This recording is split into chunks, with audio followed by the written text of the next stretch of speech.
السلام علیکم ورحمۃ اللہ وبرکاتہ۔ الحمد للہ وکفا وسلام علی عباده الذین اصطفى اما بعد، قال اللہ تبارک وتعالی فی القرآن المجید والفرقان الحمید، فأعوذ بالله من الشيطان الرجيم، بسم الله الرحمن الرحيم، إنا نحن نزلنا الذكر وإنا له لحافظون، صدق الله مولانا العظيم۔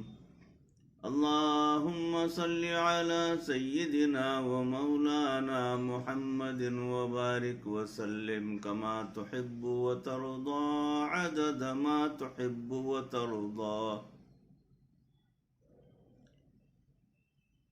محترم و مکرم ناظرین، سامعین، حاضرین، بھائیوں، بزرگوں اور دوستوں، عزیزوں، معزز خواتین، ہماری ماں بہنوں، تصوف کے عنوان سے جو سلسلہ چل رہا ہے اس میں موضوع شروع ہو رہا ہے حفظ قرآن کریم کا شوق، حفظ قرآن مجید کا شوق۔ تو اسی موضوع پر سماعت فرمائیں کہ اللہ رب العزت کے کلام میں اللہ رب العزت کا پیغام انسانیت کے نام جو ہے پیش کیا جاتا ہے، انسانیت کے نام موسوم کیا جا رہا ہے۔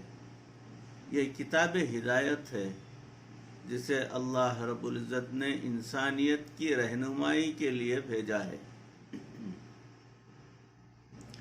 یہ دستور حیات ہے، منشور حیات ہے، ضابطہ حیات ہے، بلکہ پوری انسانیت کے لیے آب حیات ہے۔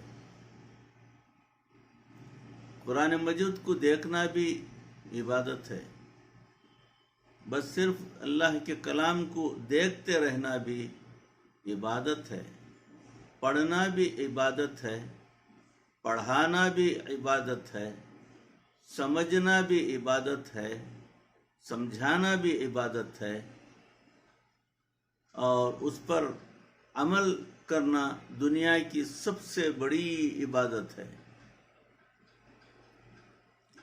جب کسی چیز کو کسی بڑے کے ساتھ نسبت ہو تو اس چیز کی عزت بڑھ جاتی ہے۔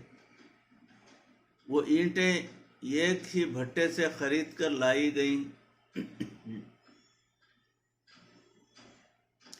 ایک کو بیت الخلاء میں لگا دیا گیا اینٹ کو، اور دوسری اینٹ کو مسجد میں لگا دیا گیا۔ جو اینٹ بیت الخلاء کے اندر لگی اس پر انسان ننگا پاؤں بھی رکھنا پسند نہیں کرتا، اور جو اینٹ مسجد میں لگی اس پر انسان سجدہ کر کے اپنا ماتھا ٹیکتا پھرتا ہے۔ کتنا بڑا فرق آپ اندازہ کر سکتے ہیں اس کی عظمت کا۔ اس اینٹ کی شان کیسے بڑھی کہ اس کو اللہ تعالیٰ کے گھر سے نسبت ہو گئی۔ اسی طرح کتاب کو اللہ تعالیٰ سے نسبت ہے کہ وہ اللہ رب العزت کا کلام ہے، اس لیے اس کی تو بہت اونچی شان ہے۔ جس دل میں قرآن مجید کی محبت ہوگی، قیامت کے دن یہ قرآن مجید اس کی شفاعت کرے گا۔ حدیث پاک میں آیا ہے کہ قیامت کے دن قرآن مجید کو ایک بہت ہی خوبصورت نوجوان کی شکل میں پیش کیا جائے گا، اور جب کوئی قرآن مجید سے محبت کرنے والا حساب کے لیے کھڑا ہوگا تو قرآن مجید اللہ رب العزت کی بارگاہ میں عرض کرے گا کہ اے پروردگار عالم، یہ بندہ مجھ سے محبت کرتا تھا، اب آپ یا تو اسے معاف فرما دیجئے ورنہ مجھے اپنے کلام سے نکال دیجئے۔ چنانچہ اللہ تعالیٰ اس کی شفاعت کو قبول کر کے اس بندے کو جہنم سے آزاد فرما دیں گے۔ سبحان اللہ۔ قیامت کے دن ایک حافظ قرآن کو 10 ایسے بندوں کی شفاعت کا حکم دیا جائے گا جس پر جہنم واجب ہو چکی ہوگی۔ قیامت کے دن ایک حافظ قرآن کو 10 ایسے بندوں کی شفاعت کا حکم دیا جائے گا جن پر جہنم واجب ہو چکی ہوگی۔ اب یہاں پر ایک سوال پیدا ہوتا ہے کہ وہ کن لوگوں کی شفاعت کرے گا؟ علماء نے لکھا ہے کہ جب کوئی بھی بچہ یا بچی حفظ قرآن کا ارادہ کرتے ہیں تو ان کے قریب کے لوگوں کی 2 جماعتیں بن جاتی ہیں۔ ایک وہ لوگ ہوتے ہیں جو ان کو منع کرتے ہیں، وہ انہیں سمجھانے کی کوشش کرتے ہیں کہ حافظ بن کر کیا کرو گے۔ لڑکیوں کو کہتے ہیں کہ تم حافظہ بن کر کیا کرو گی، تم بھول جاؤ گی۔ یاد رکھنا مشکل ہوتا ہے، وہ کسی نہ کسی طرح اس کو منع کرتے ہیں کہ یہ حافظہ نہ بنے، بلکہ یہ مشورہ دیتے ہیں کہ تم اسکول یا کالج میں پڑھ لیتی تو اچھا ہوتا۔ ایسے لوگ اپنے قریبی رشتہ دار بھی ہو سکتے ہیں اور دوست بھی ہو سکتے ہیں۔ کچھ ایسے لوگ بھی ہوتے ہیں جو اس بچی کی ہمت بندھاتے ہیں، اس کی مارل سپورٹ کرتے ہیں اور اسے کہتے ہیں کہ یہ بہت اچھا کام ہے، تم قرآن مجید کی حافظہ بن جاؤ گی، تمہیں اس سے اللہ تعالیٰ کا قرب ملے گا اور نیکی کی توفیق بھی ملے گی۔ محدثین نے یہ بات لکھی ہے کہ قرآن مجید کے حافظ کو جب قیامت کے دن 10 بندوں کی شفاعت کی اجازت اللہ رب العزت دیں گے تو جن لوگوں نے حفظ قرآن کرنے میں اس کی مخالفت کی ہوگی وہ تمام لوگ اپنے آپ کو شفاعت کے حق سے محروم بیٹھے رہیں گے، ان کو محروم کر دیا جائے گا، ان کی شفاعت نہیں ہوگی۔ شفاعت کی یہ اجازت ان کے حق میں ہوگی جو دنیا میں اس بندے کی جو حفظ کر رہا ہو یا حفظ کر رہی ہو اس کی حوصلہ افزائی کر کے اس کی سپورٹ کرتے تھے، مارل سپورٹ کرتے تھے اور خوشی کا اظہار کرتے تھے۔ ماں باپ خوش ہو کر مدرسے میں بچے کو ڈالتے ہیں اور بہن بھائی بھی خوش ہوتے ہیں۔ جتنے لوگ بھی اس پر خوشی کا اظہار کریں گے ان میں سے وہ 10 بندے جو جہنم میں جا چکے ہوں گے وہ اس حافظ قرآن کی شفاعت سے اللہ تعالیٰ ان کو جہنم سے نکال کر جنت عطا فرما دیں گے۔ سبحان اللہ، 10 بندے وہ بھی۔ این سعادت بزور بازو نیست۔ قرآن مجید کا حفظ کر لینا بہت ہی خوشی کی بات ہے، یہ سعادت ہر ایک کو نصیب نہیں ہوتی۔ اللہ تعالیٰ جس کو چاہتے ہیں بس اسی کو نصیب فرما دیتے ہیں۔ وہ خوش نصیب بچے جنہوں نے قرآن مجید حفظ کر لیا ان کے والدین بھی مبارکبادی کے لائق ہیں، ان کے معلمین اور معلمات بھی مبارکبادی کے لائق ہیں، وہ بچے اور بچیاں خود بھی مبارکبادی کے لائق ہیں، اور ان کے جو قریبی رشتہ دار لوگ اور مستورات ہیں وہ بھی مبارکبادی کے لائق ہیں۔ یہ اللہ رب العزت کا کرم ہے۔ این سعادت بزور بازو نیست، تان بخشد خدائے بخشندہ۔ یہ سعادت زور بازو سے حاصل نہیں ہوتی، یہ تب ملتی ہے جب اللہ تعالی عطا فرماتے ہیں۔ کتنے لوگ ایسے ہیں جو بڑے ذہین ہیں لیکن قرآن پاک کے حافظ نہیں بن سکے، اور کتنے لوگ ایسے ہیں جو اتنے ذہین تو نہیں ہوتے مگر محنت اور اللہ تعالیٰ کی مدد سے وہ قرآن مجید کے حافظ بن جاتے ہیں۔ یہ بڑی خوش نصیبی ہے کہ انسان کا وقت اللہ تعالیٰ کے کلام کے پڑھنے میں گزرے اور اس کا ایک ایک لمحہ نیکی میں گزرے۔ یہ بہت ہی صاحب تقدیر بندے ہوں گے۔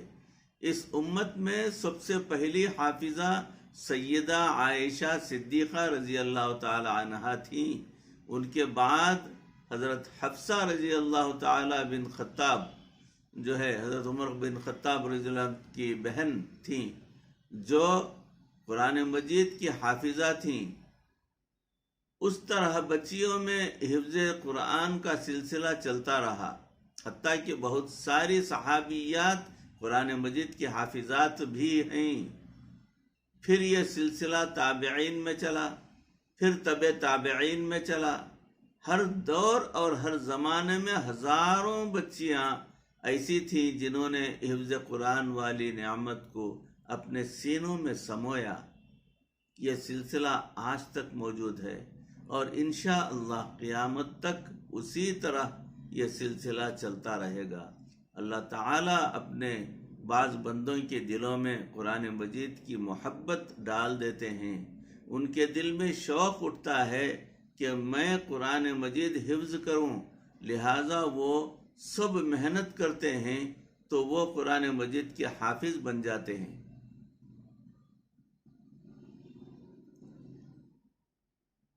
ہارون رشید کے دربار میں ایک بچے کو پیش کیا گیا۔ اس بچے کو اس کے باپ نے کہا، بیٹا قرآن مجید سناؤ۔ وہ بچہ اتنا چھوٹا تھا کہ وہ اپنے والد سے جھگڑ کر کہنے لگا، ابو آپ پہلے میرے ساتھ وعدہ کریں کہ مجھے گڑ لے کر دیں گے تاکہ میں کھا سکوں، چونکہ اس زمانے کے کینڈیز اور ٹافیاں گڑ کی ڈلی ہی ہوتی تھیں، اس لیے اس نے اس کا مطالبہ کیا۔ اس زمانے میں وہی میٹھی چیز تھی گڑ، وہ ٹافی چاکلیٹ وغیرہ اس زمانے میں نہیں بنتے تھے۔ بڑا پیارا دور تھا، بڑا پاک دور تھا، بڑا نیک دور تھا، بڑا بھولا دور تھا وہ، سبحان اللہ۔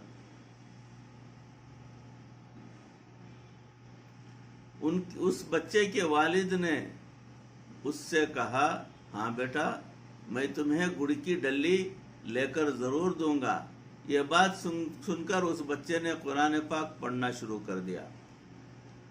خلیفہ ہارون رشید نے اس سے 5 جگہوں سے سنا اور اس نے 5 جگہ سے ٹھیک ٹھیک قرآن پاک سنا دیا۔ جب اس کی عمر پوچھی گئی تو پتہ چلا کہ اس بچے کی عمر پورے 5 سال تھی۔ دیکھو یہ اللہ تعالیٰ کا کتنا کرم اور کتنا احسان ہے کہ 5 سال کا بچہ قرآن مجید کا حافظ بن کر تھا اس دور میں۔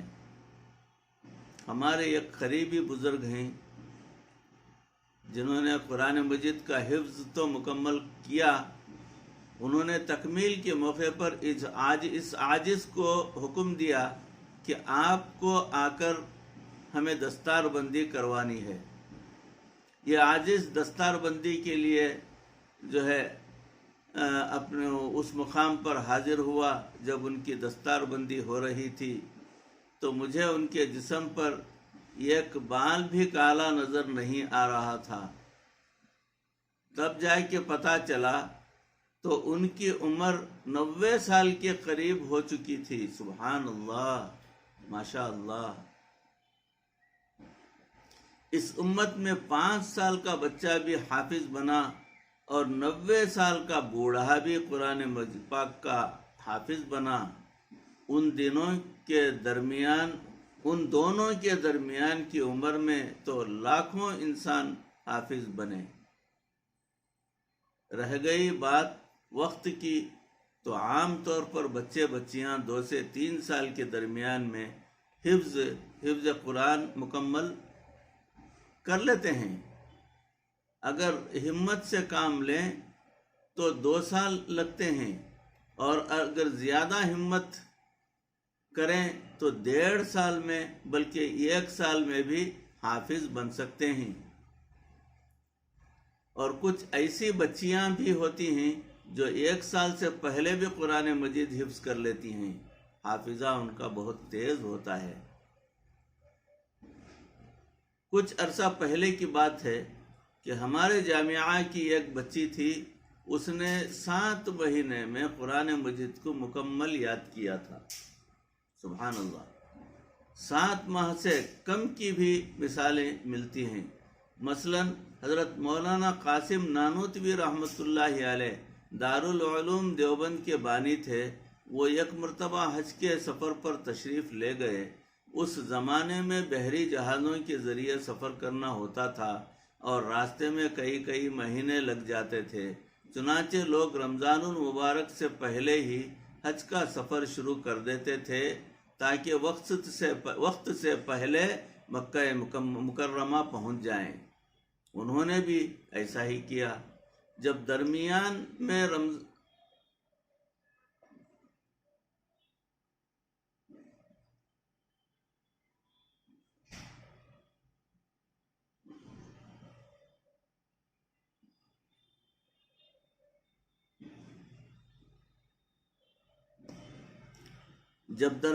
رمضان شریف کا مہینہ آیا تو ان کو پتہ چلا کہ میرے گروپ میں کوئی بھی قرآن مجید کا حافظ نہیں ہے۔ بڑے بڑے عالم تو تھے، وہ نماز بھی پڑھا سکتے تھے، مگر ان میں حافظ کوئی نہیں تھا جو انہیں تراویح میں پورا قرآن مجید سناتا۔ حضرت مولانا نے فرمایا کہ مجھے تو اچھا نہیں لگتا کہ علماء کی اتنی بڑی جماعت ہو اور وہ آخری صورتوں سے تراویح پڑھیں، لہٰذا وہ روزانہ دن کے وقت 1 پارہ یاد کر لیتے تھے اور رات کو تراویح کے اندر سنا دیتے تھے۔ ادھر رمضان المبارک مکمل ہوا اور ادھر ان کا قرآن مجید کا حفظ بھی مکمل ہو گیا۔ سبحان اللہ، کیا طریقہ کار، سبحان اللہ! یہ 1 مہینے میں قرآن مجید کے مکمل حافظ بن چکے۔ یہ واقعی مثالی بات ہے واقعی۔ اس سے کم کی بھی مثالیں ملتی ہیں۔ ہشام بن کلبی ایک عالم تھے۔ ایک مرتبہ وہ کچھ علماء کے پاس بیٹھے ہوئے تھے۔ ان علماء نے آپس میں گفتگو کی کہ فلاں عالم ہے، فلاں حافظ ہے، اور فلاں عالم بھی ہے اور حافظ بھی ہے۔ جب ان کا نام آیا تو انہوں نے کہا کہ یہ عالم تو بہت بڑے ہیں مگر یہ حافظ نہیں ہیں۔ وہ کہتے ہیں کہ بس اسی وقت سے میرے دل میں ایک بات آئی کہ بعد میں نے قرآن مجید منگوایا اور اس کو یاد کرنا شروع کر دیا۔ فرماتے ہیں کہ 3 دن مکمل ہونے تک میں نے پورے قرآن مجید کو یاد کر لیا۔ 3 دن! اللہ اکبر، اللہ اکبر! لوگ ان کا ٹیسٹ لیا کرتے تھے اور وہ اس کا ٹیسٹ دے دیا کرتے تھے اور کامیاب ہوتے تھے۔ کچھ ایسے لوگ بھی ہوتے ہیں جن کو قرآن مجید بہت اچھا یاد ہوتا ہے۔ 3-4 سال پہلے کی بات ہے، ایک خاتون نے ہمارے ساتھ حج کیا۔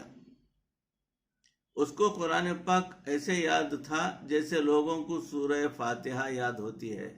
جہاں سے قرآن مجید پڑھ دیتے وہ وہیں سے آگے پڑھنا شروع کر دیتی تھیں۔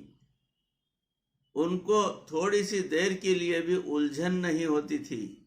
وہ اس بات پر حیران ہوتی تھیں کہ لوگ قرآن پاک کو کیسے بھول جاتے ہیں، یا ان کو اشکال لگ جاتا ہے۔ ان کو قرآن پاک اس طرح یاد تھا۔ ایک مرتبہ ہم نے اپنے حضرت کے ساتھ رمضان المبارک کے کچھ دن کسی علاقے میں ہم نے گزارا۔ ایک مرتبہ شبینہ تھا، ہم بھی وہاں گئے۔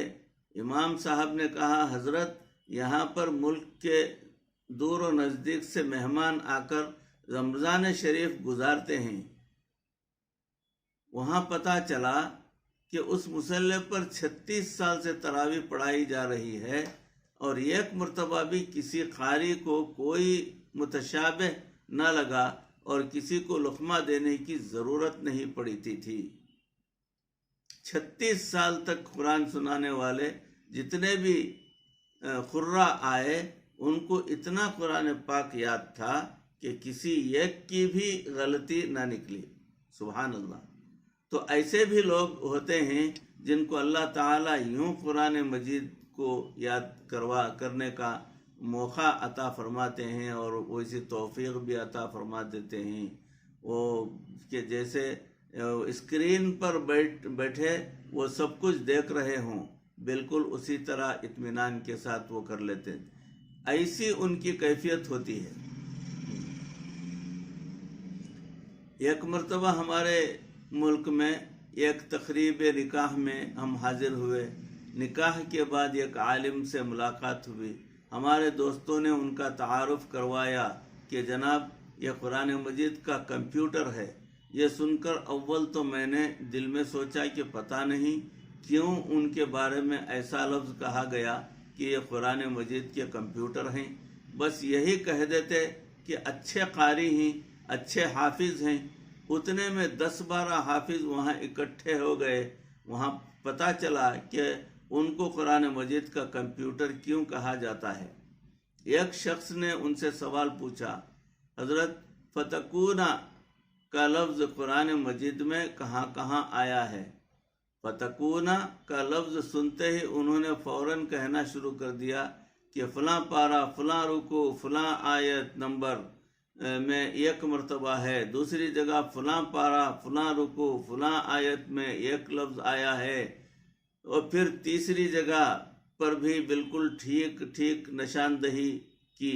غرض قرآن مجید میں فتکونا کا لفظ جہاں جہاں تھا وہ اس کی نشاندہی بھی کرتے رہے اور پارہ، رکوع اور آیت نمبر بھی بتا دیتے تھے، اور اسی وقت یہ بھی بتا دیتے کہ قرآن مجید میں یہ لفظ کہاں کہاں موجود ہے۔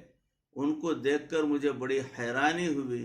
ہم نے بھی ان سے بڑے مشکل سوالات پوچھے، لیکن عجیب بات یہ ہے کہ جتنے الفاظ پوچھے انہوں نے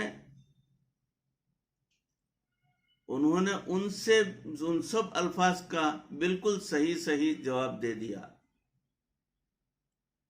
یہ اللہ تعالیٰ کا کتنا بڑا فضل ہے کہ فقط قرآن مجید یاد ہی نہیں ہوتا، بلکہ قرآن پاک کی اس آیت میں کون سا لفظ ہے حافظ کو یہ بھی یاد رہ جاتا ہے۔ سبحان اللہ۔ ذالک فضل اللہ یؤتیہ من یشاء واللہ ذو الفضل العظیم۔ واقعی بہت ہی قابل تعریف، قابل ستائش۔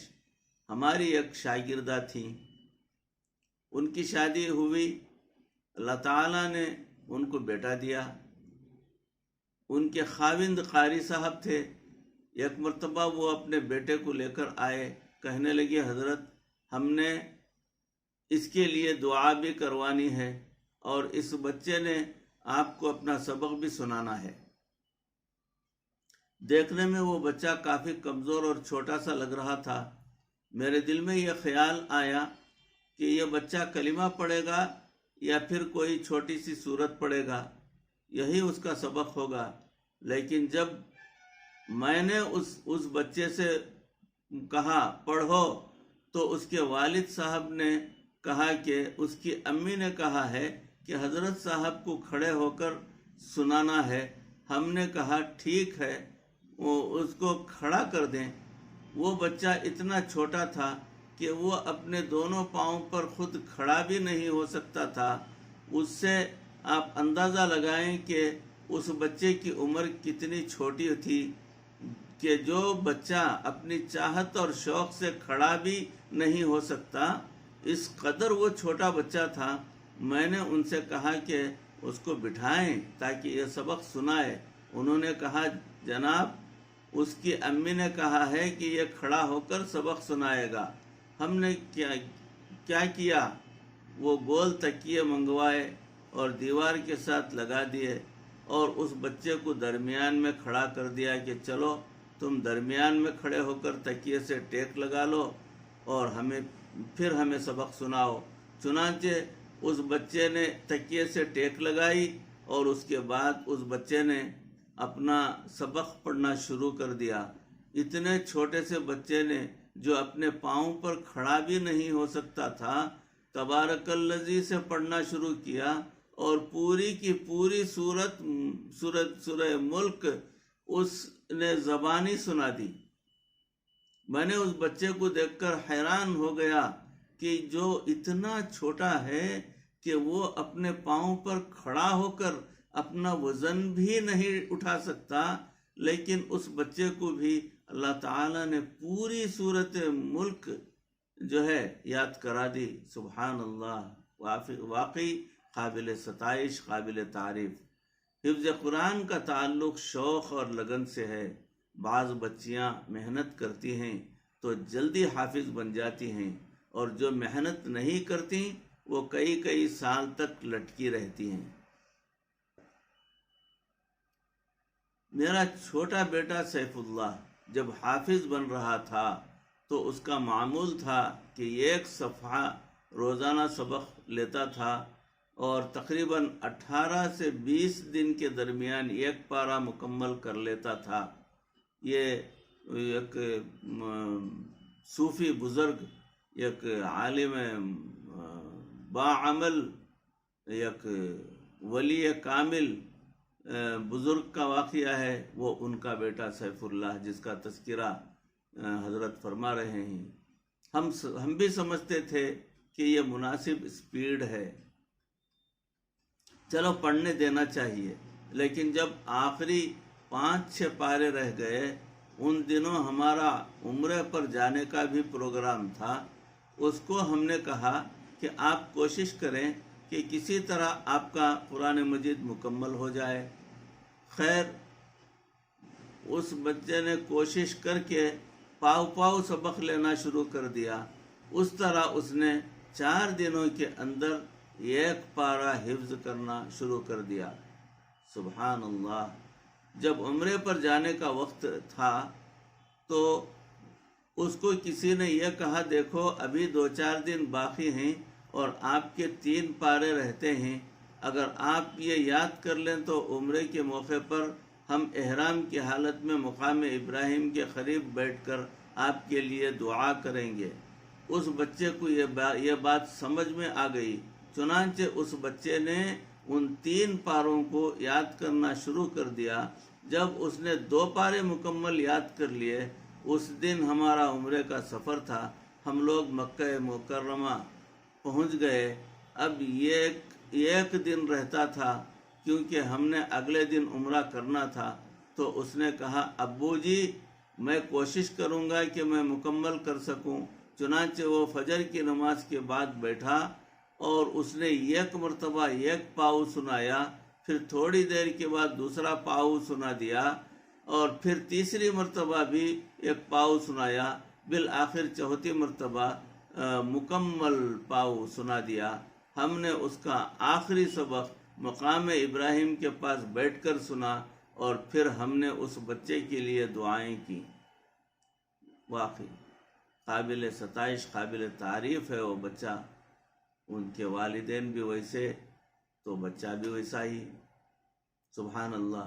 اس سے پتہ چلا کہ اگر بچے اپنے شوق سے حفظ کرنا شروع کر دیں تو یہ 1 دن میں 1 سپارہ بھی تک بھی مکمل یاد کر لیتے ہیں۔ وہی بچہ جو 20 دنوں میں 1 پارہ یاد کرتا تھا، جب اس کا اپنا شوق شامل ہو گیا تو اس بچے نے 1 دن میں 1 پارہ مکمل یاد کر کے سنا دیا۔